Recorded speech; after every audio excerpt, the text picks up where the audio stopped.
Halo teman-teman semua, selamat datang di Snack Soal.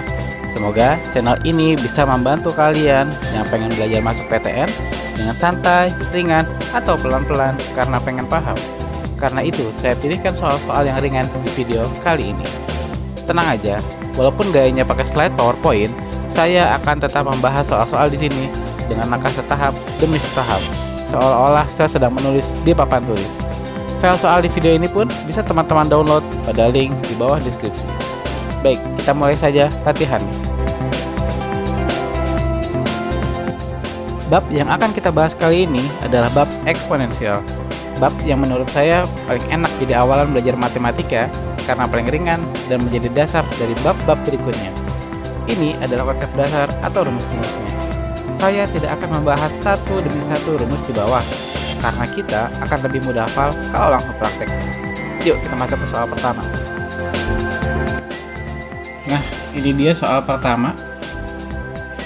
Jika A dan B adalah bilangan bulat positif yang memenuhi A pangkat B sama dengan 2 pangkat 20 diambil 2 pangkat 19, maka nilai A plus B adalah... Oke, itu soalnya. Soal yang cukup sederhana untuk awal kita latihan.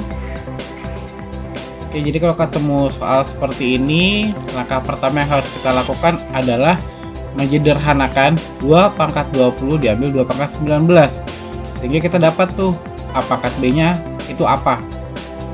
Ya, kita mulai pembahasannya. Jadi langkah pertama, pecah 2 pangkat 20 agar mengandung angka 2 pangkat 19. Ya, ini yang tadi ya. Yuk kita coba pecah dengan rumus pertama dari eksponensial, yaitu A pangkat M dikali A pangkat N sama dengan A pangkat M tambah N ya. Jadi selama tokoh utamanya sama dan cuma pangkatnya saja yang berbeda, maka hasilnya ya pangkatnya saja yang ditambah ya. Nah, kali ini yang kita lakukan adalah kebalikannya. A pangkat M plus N ini akan kita pecah menjadi seperti ini ya. Yuk kita lanjut ke berikutnya. Nah, ini dia ya yang saya maksud dengan saya pecah. Jadi 2 pangkat 20 ini adalah 2 pangkat 1 dikali 2 pangkat 19 ya. Kenapa harus mengandung angka 2 pangkat 19? Karena kita ingin memproses ini dengan ini ya. Jadi belakangnya harus sama ya, dalam aljabar kan belakangnya harus sama. Itu kenapa angkanya semakin sederhana sekarang. A pangkat B sama dengan 2 kali 2 pangkat 19 diambil 2 pangkat 19. Tapi kalau kalian sampai sini masih bingung gitu mau diapain lagi, ya kita sederhanakan lagi aja. Anggap 2 pangkat 19 itu adalah X, sehingga persamaan A pangkat B menjadi 2X diambil X ya. Ini enak kan sekarang bentuknya. Jadi kalau kalian misalnya sampai sini bingung mau diapain lagi, ya kita lanjut saja. Ini menjadi 2X diambil X. Nah, kan enak sekarang ya. 2 apel diambil 1 apel ya 1 apel, 2 jeruk diambil 1 jeruk ya 1 jeruk. 2X diambil X, ya hasilnya adalah X. Apa itu tadi X? X adalah 2 pangkat 19. Sampai sini udah kelihatan ya A pangkat B nya apa, sehingga kita dapat A itu 2 dan B itu 19. Oke, semoga sampai sini saya nggak kecepatan. Kalau kita udah dapat keduanya, ya udah kita masuk ke langkah terakhir, yaitu cari nilai A ditambah B. A ditambah B adalah 2 tambah 19, sehingga kita dapat A tambah B itu 21 ya. Ya, kita dapat jawabannya adalah 21, yaitu D. Setelah mendapatkan jawaban soal pertama, sekarang kita masuk ke soal nomor 2. Oke, ini soal nomor 2-nya. Jika 8 pangkat M sama dengan 27, maka 2 pangkat M tambah 2 ditambah 4 pangkat M itu berapa? Nah, untuk menyelesaikan soal seperti ini, selalu kita lihat dari keterangan yang pertama dulu itu apa ya. Kita pikirin nih, gimana caranya kita memecah 8 pangkat M ini agar mengandung 2 pangkat M atau 4 pangkat M. Kita pilih satu aja lah, yang paling kecil yaitu 2 pangkat M ya. Jadi kita pikirin gimana caranya 8 pangkat M menjadi bentuk 2 pangkat M. Yuk kita mulai langkah pertamanya. Nah ini langkah pertamanya ya. Pecah 8 pangkat M agar mengandung 2 pangkat M. Nah ini tadi yang diketahuinya ya. 8 pangkat M itu kan 27. Nah ingat rumus ketiganya. A pangkat M dipangkatin lagi N, hasilnya adalah A pangkat M kali N ya, seperti itu. Nah, kita ingin mengubah nih 8 ini apa pangkat apa berdasarkan rumus ketiga ini. Jadi ya kita lanjutin. Maka 8 itu adalah 2 pangkat 3 ya, 2 pangkat 3 yang dipangkatin M. Oke, udah mirip ya bentuknya ya. Nah dalam perkalian, mereka ini kan bisa dibolak-balik ya. 2 kali 3 itu sama dengan 3 kali 2. Atau 3 kali 4 sama dengan 4 kali 3. Sehingga posisi dalam dan luar ini bisa kita bolak-balik nih ya, setelah memahami rumus yang ketiga. Jadi 2 pangkat 3 dipangkatin M, itu nilainya sama dengan 2 pangkat M dipangkatin 3. Kenapa harus ditukar? Karena kita juga ingin mengubah bentuk 27 ini ya menjadi 3 pangkat 3. Nah, kan sama-sama pangkat 3 ini belakangnya ya. 2M pangkat 3 ketemu 3 pangkat 3. Otomatis 2 pangkat M aja adalah 3. Nah, itu arahnya ya. Jadi, sekarang kita udah dapat nih 2 pangkat M itu nilainya berapa. Kalau kita udah dapat nilainya 2 pangkat M berapa, kita bisa masuk ke langkah kedua ya. Kita lanjutkan. Jadi ini kan tadi langkah keduanya ini ya, kita cari nilainya 2 pangkat M plus 2 tambah 4 pangkat M itu adalah ya 2 pangkat M dikali 2 pangkat 2 plus 2 pangkat 2 dipangkatin M. Kalau kalian merasa ini terburu-buru, saya akan ingetin lagi, ini rumus pertama yang tadi ya, dimana 2 pangkat M plus 2 bisa dipecah menjadi 2 pangkat M dikali 2 pangkat 2. Ini tadi ya.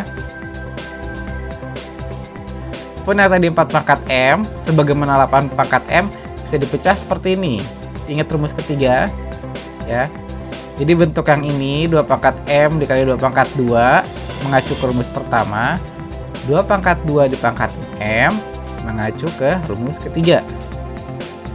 Kalau kita udah paham bagaimana ini berubah jadi ini, kita lanjutin aja ngerjainnya ya. Nah, saya pindahin ya 2 pangkat 2 nya ke depan biar lebih enak. Ini menjadi 4 kali 2 pangkat M. Dan sebagaimana langkah 1 tadi, saya tukar M dan 2 nya sehingga sama-sama mengandung 2 pangkat M nih. Kan yang diketahui 2 pangkat M.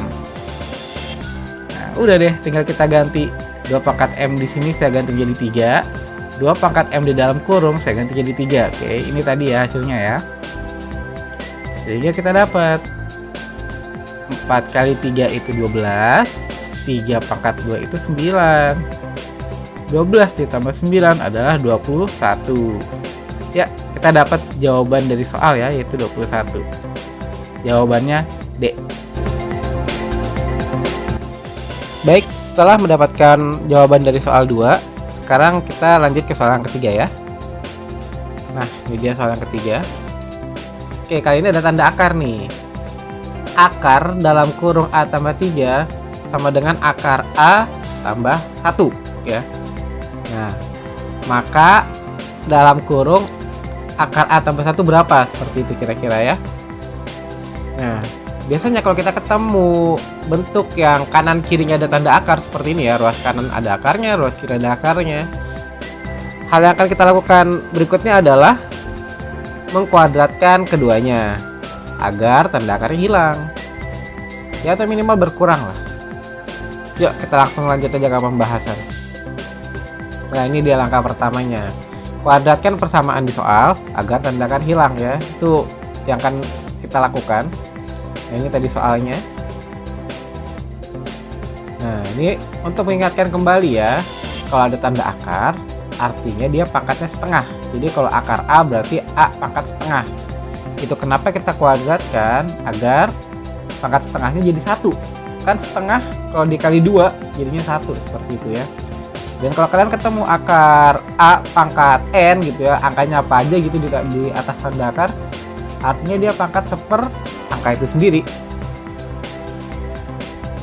Oke, kalau udah, nah kita mau lanjut nih ke langkah berikutnya. Tapi sayangnya bagian ini beda sendiri nih bentuknya nih ya. Kalau ini kan dikuadratin, tinggal tendang akarnya. Bagian yang ini dia kuadratin kira-kira gimana? Nah, buat yang lupa, saya ingatkan lagi persamaan kuadrat. A tambah B dikuadratkan itu sama dengan A kuadrat ditambah 2AB plus B kuadrat ya. Jadi A-nya dikuadratin, B-nya dikuadratin. Akar A ditambah akar B dikuadratin, artinya bakal sama nih kayak yang atas. Akar A dikuadratin A aja, akar B dikuadratin B aja, dan tengah-tengahnya adalah 2A akar A B seperti ini. Kalau misalnya kalian pengen naruh 2A B-nya di belakang atau 2 akar A B-nya di belakang juga boleh, bebas ya. Nah, kita lanjut nih. Ini dia. Jadi akar A tambah 3 kalau kita kuadratkan, tendang aja akarnya.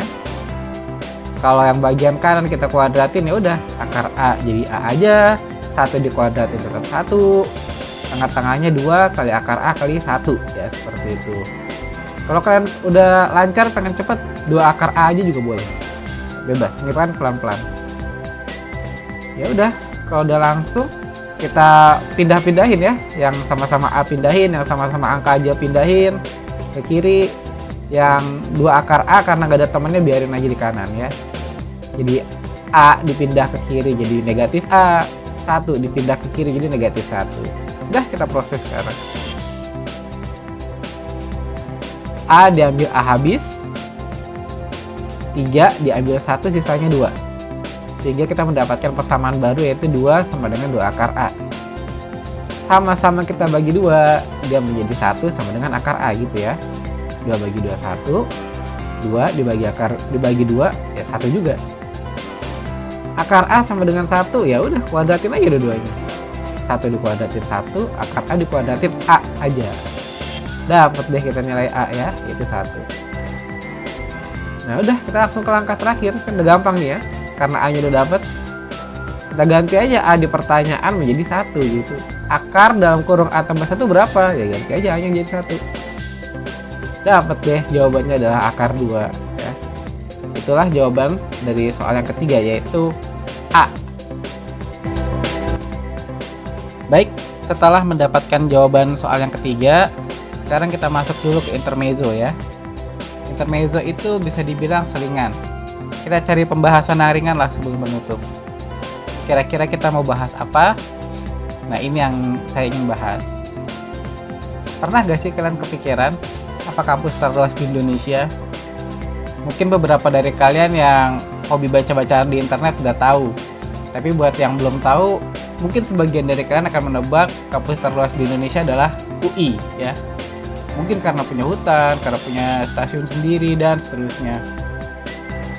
Tapi kalau jawaban kalian adalah UI, sayang sekali jawaban kalian belum tepat. UI memang salah satu universitas terluas di Indonesia. Namun, dia bukan yang pertama. Ini dia 5 kampus terluas di Indonesia. Pertama ada Universitas Sriwijaya, seluas 721 hektar. Ada juga Universitas Riau, seluas 700 hektar.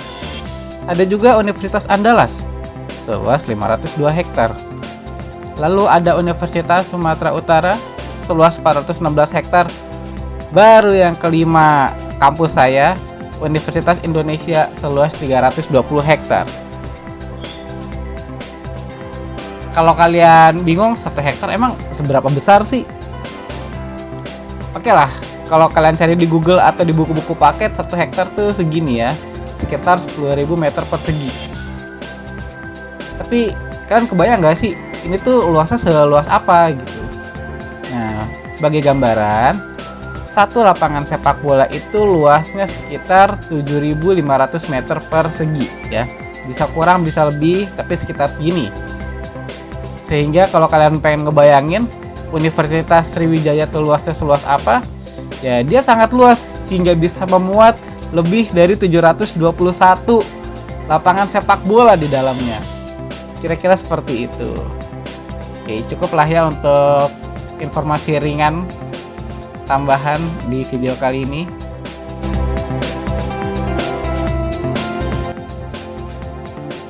Sebagai penutup, ini tips belajar dari saya.